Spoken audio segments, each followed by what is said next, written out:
We've got some new Warbonds, folks. Let's check them out. First up, the Hull C is still available. It's got a $50 discount for the Warbond version, and Prowler makes the best decision here. It's a $10 brand new money spend injected into the game for a $50 discount on the CCU.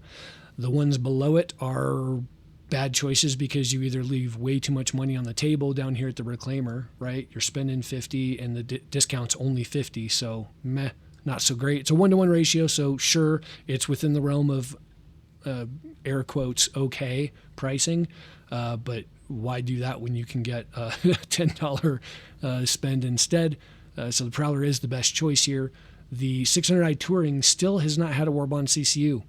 This is one of those ships that is also in an awkward place because it seems like the consensus is there's not going to be many reworks of old ships. They'll just have Mark IIs and they'll go through the new pipeline, which I think is the better way to do it.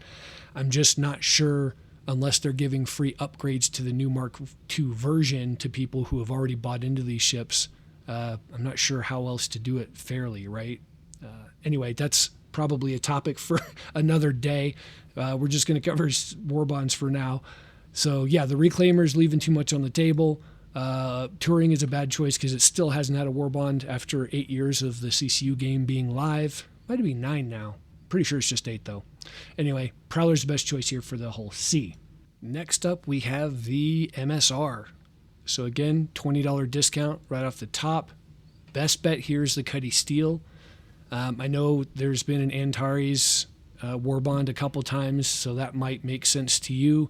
But again, you're leaving another $5 on the table in new fresh money instead of just going for the Cutlass Steel and then figuring out how to get to the Cutlass Steel instead of going another $5 in of new money to the Antares. Sure, you can do it. It's still a good discount because it's still $20 discount for a $10 spend. This one's just better. $5 for 20. It maximizes the discount there. Raylan's a bad choice because it's still concept. Well, I think that's getting worked on this year. I wonder how long this will be a concept. If you do want the Raylan, for instance, though, it might be a good idea to, whenever it comes available over here, I don't think it's available. Whenever it's available on the right, buy the non-Warbond CCU to it. But the MSR, right now, the best bet is the Cuddy Steel for $5. Next up, we have the Andromeda, which is cool. It's been a while since I've seen the Andromeda, but it's had Warbonds before. It's another $20 discount right off the top. Hurricane's the best choice. 10 for a $20 discount is the best way to go. Connie Taurus, sure, it's 20 for 20.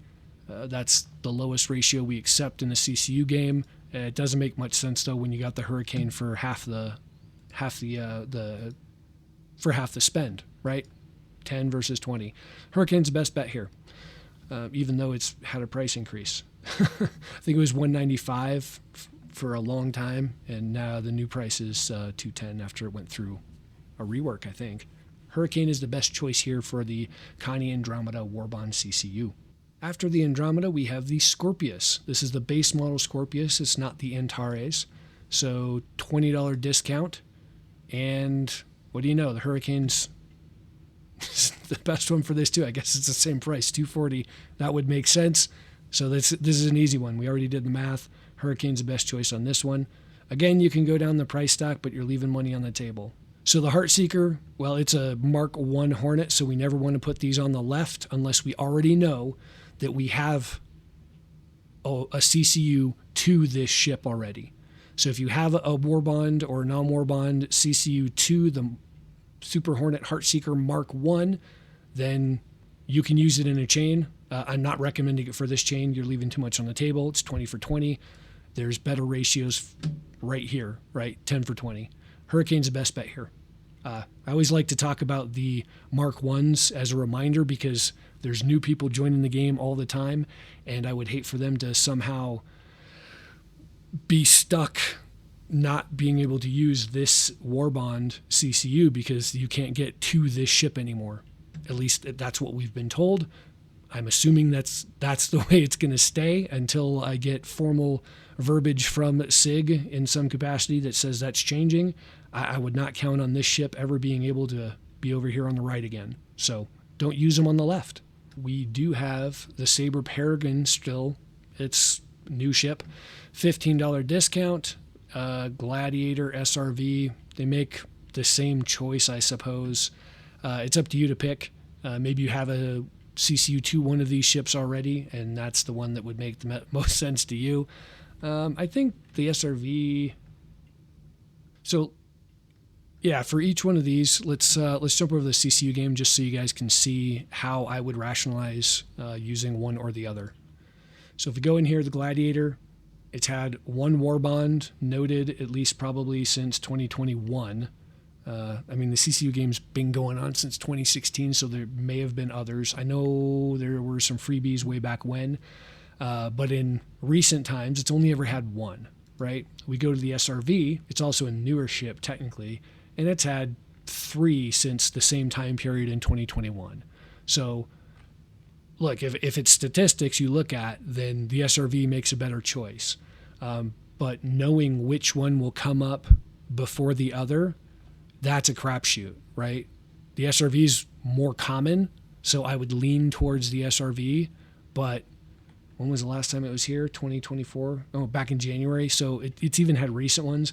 This is probably a better bet, just based on the numbers that we see, right?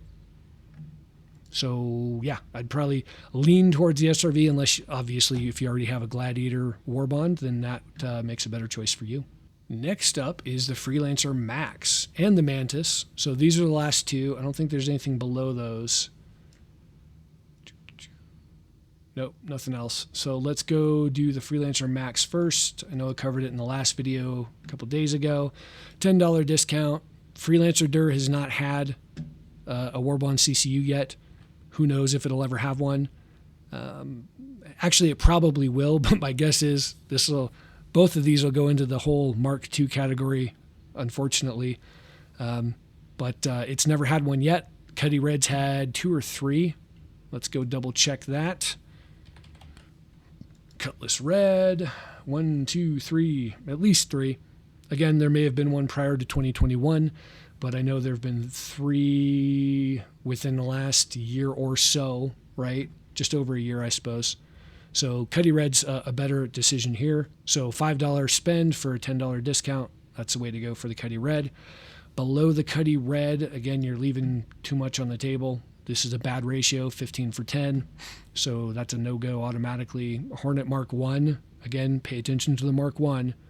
If it's a Mark 2, it's okay to use. Anyway, back to the Freelancer. Best bet's Cutlass Red. That's my opinion, and I'm sticking to it on this one. Last but not least is the Mantis. So, $10 discount. Let's see what we've got. Guess what? It's the same price as the Freelancer Max. Cuddy Red's a choice here too. So, there you have it. So, jumping over to the packs section.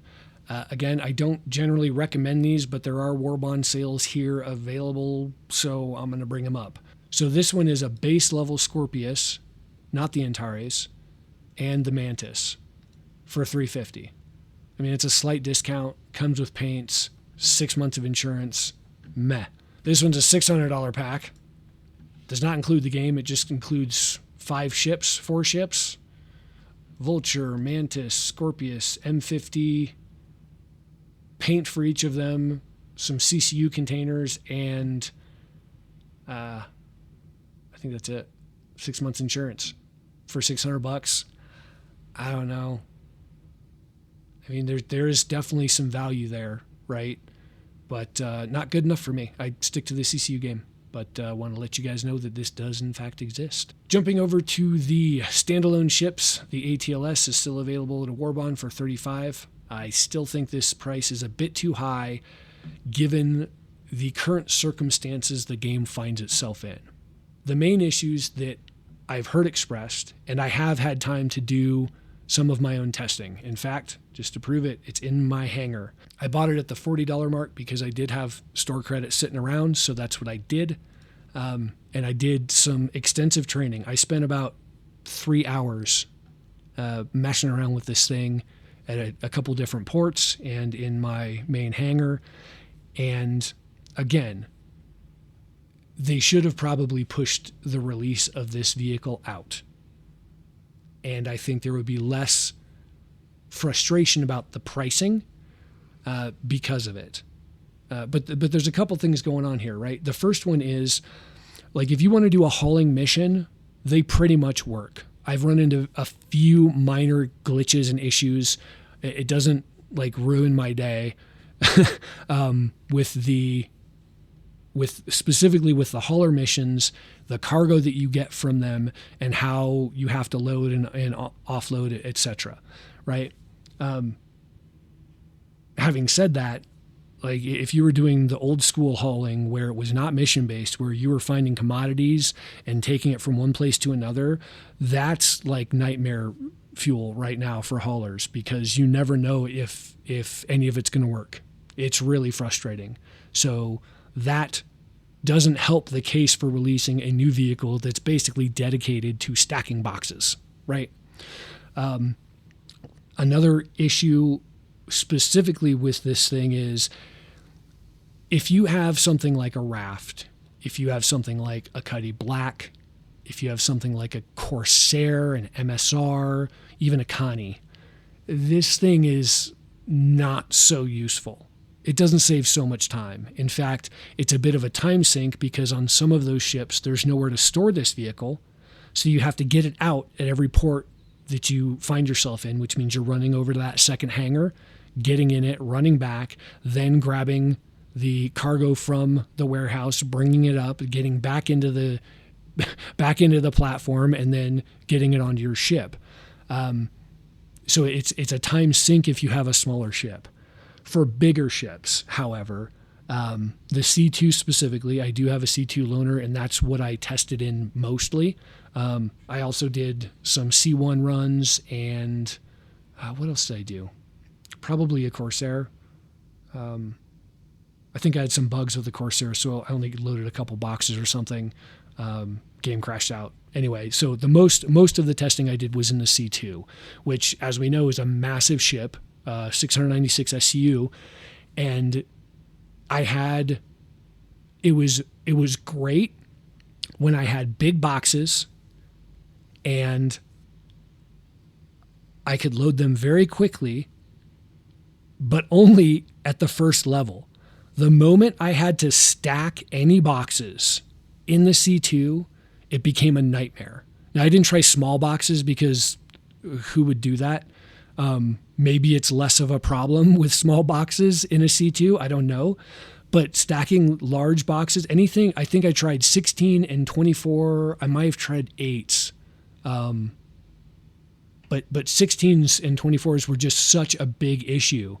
I could not get these things to stack properly. If in probably 90% of the use cases that I found, the first level is great. It goes relatively quick. Sometimes, getting them around corners and stuff after you have to get up into the ship is problematic, but it's not any more difficult than using any of the handhelds, right? So for that first level in the C2, it was fantastic. It was great. It did speed up my time. However, the moment I had to get to that second level of stacking, it sucked so bad. I think they need to make, again, I think I said this in the last video, I think they need to make some improvements, some iterative improvements. They don't need to throw it out and start over. It's a good platform. They just need to make some pretty quick improvements, because a lot of people are frustrated by it, right? So the main issue, getting back to my main points here, the main issue I have with it is the thing doesn't stack big boxes if you're in something like a C2. Like, it really is a pain to stack boxes, which is its entire purpose, right?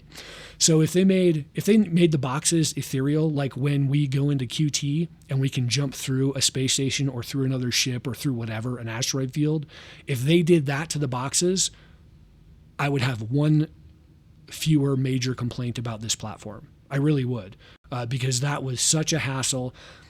You click on the box down in the hangar or in the elevator, you bring it up, everything's going good, and you just can't position it on that top row in the C2.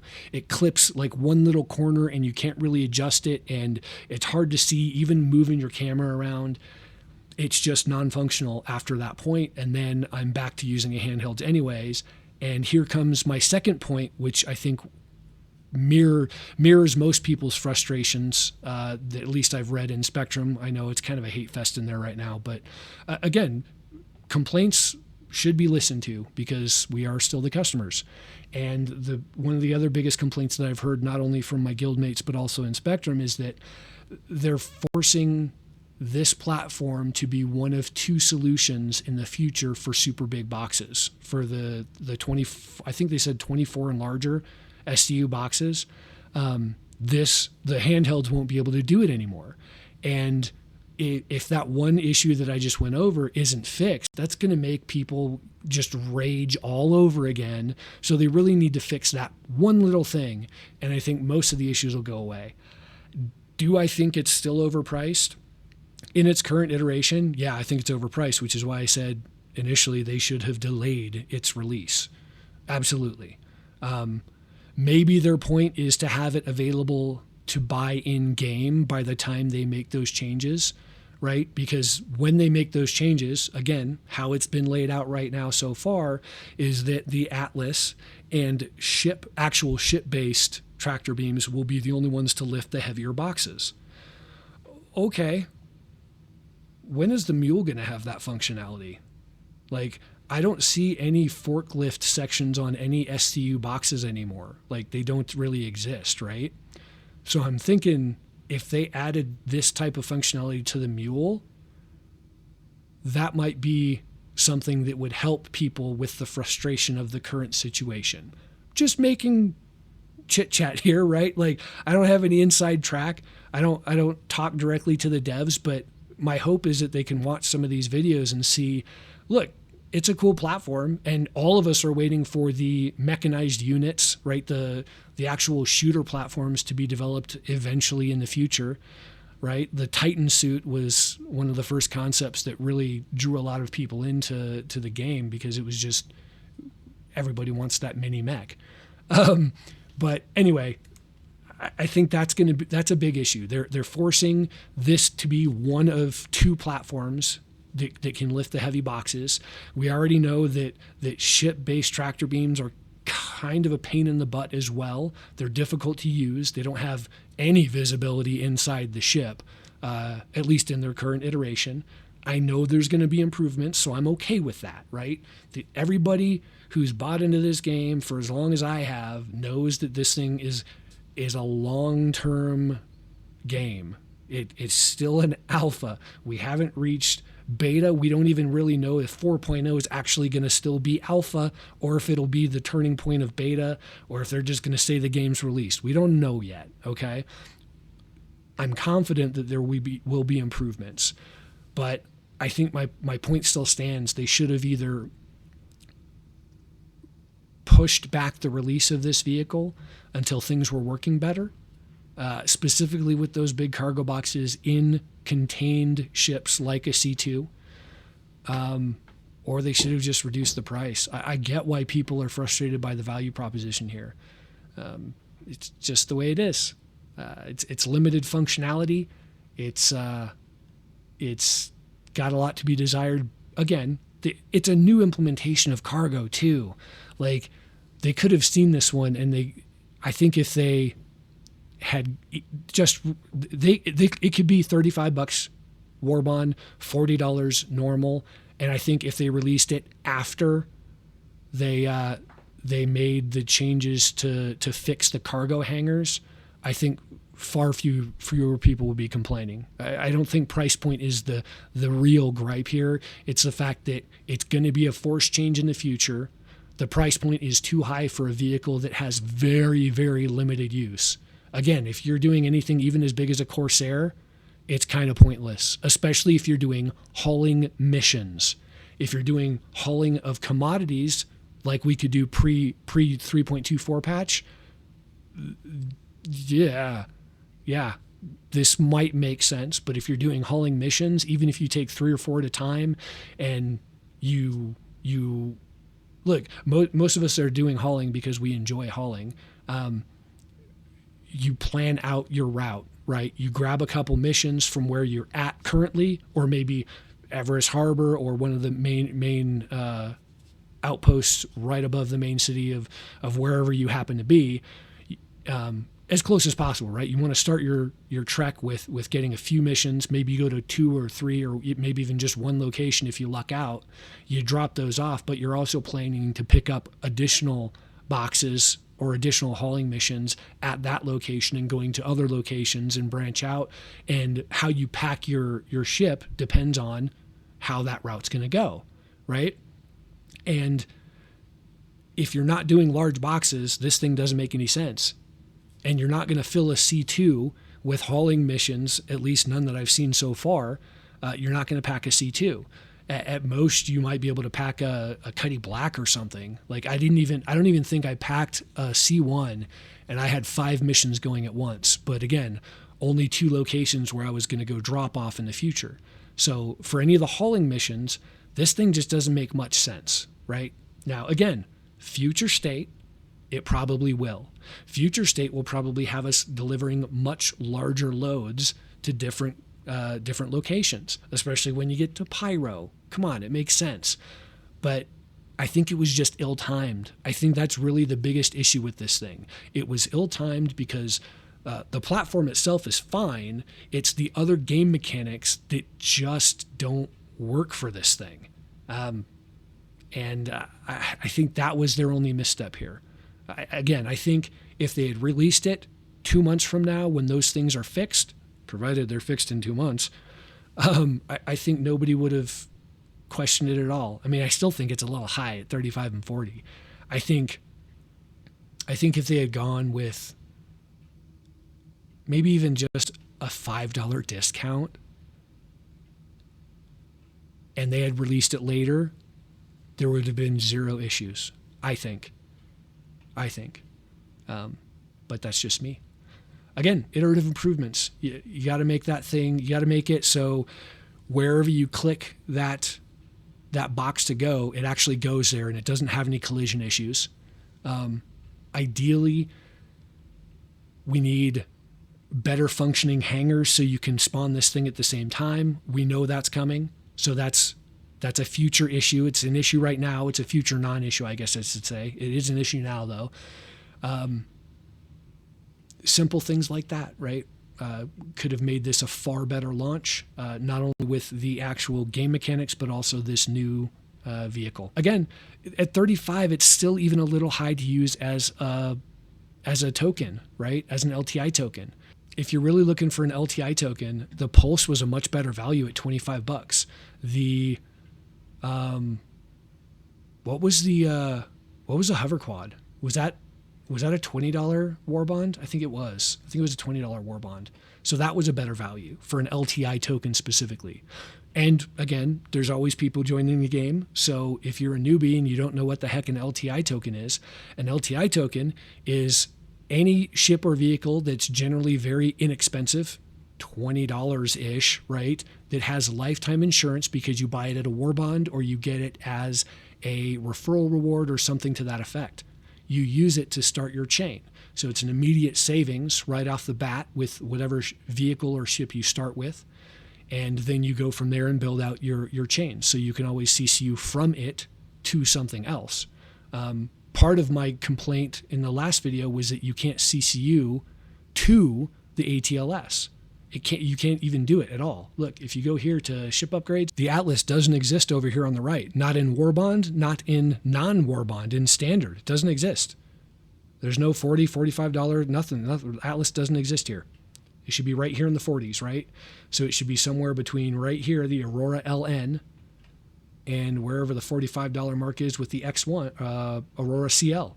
It should have been here, and it doesn't exist. That is a legitimate gripe.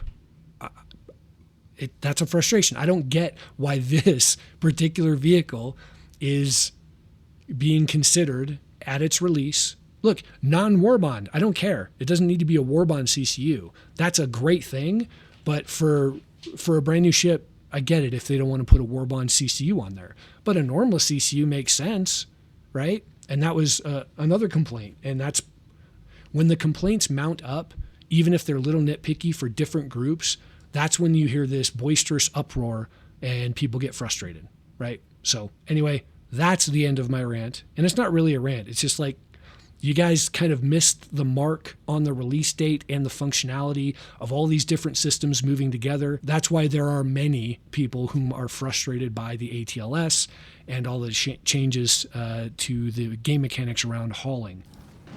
That's it for me today, guys. I appreciate you hanging around, and please hit that like and subscribe. Definitely always helps. Zi-Tek out.